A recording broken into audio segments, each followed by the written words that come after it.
Let's open the new HTVRONT Hat Heat Press. I was lucky enough to see this in person when I was at CES last month, visiting the HTVRONT and Locklick booth, but I wasn't able to test it out. But luckily, they sent me one of my very own to test out and share with you. So first off, we have this travel bag. It's also good for storage, and this ironing mat. And then this is the actual heat press itself.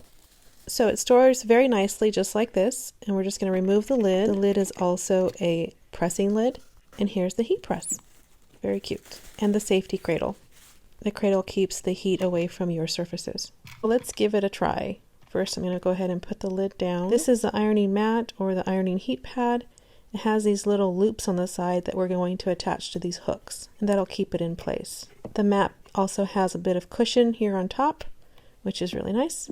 Here's the little manual that is included with the box. It has some brief assembly information, also a heat guide for your different materials, which is helpful, and just a little bit more information there.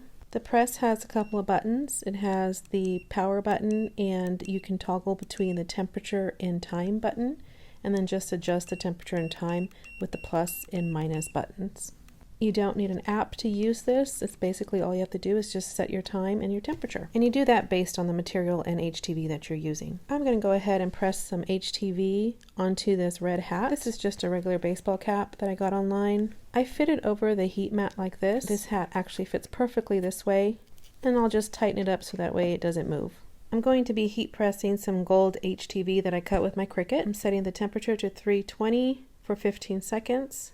Now I have that ready to go. I'm going to get my HTV and light it up. Of course, I have to make something with my favorite football team. I'm going to go ahead and secure it with some heat resistant tape just because I don't want it to move around. The instructions actually say that I should be putting my hat this way, but when I do that, it doesn't really fit as tight as it does the other way, so I'm going to go ahead and do it this way instead. I'm just making sure that's on there nice and tight, and then we're going to go ahead and get the heat press and place it over there. First, I like to warm it up a little bit, press the button, and then I'm going to be moving it back and forth like an iron. I am applying some pressure because I want to make sure that that adheres nicely, and you just do that until it beeps, and then you take it off. And with this HTV, it's a cold peel, so once it's cooled down, we'll remove the carrier sheet, and I gotta say, it came out perfect.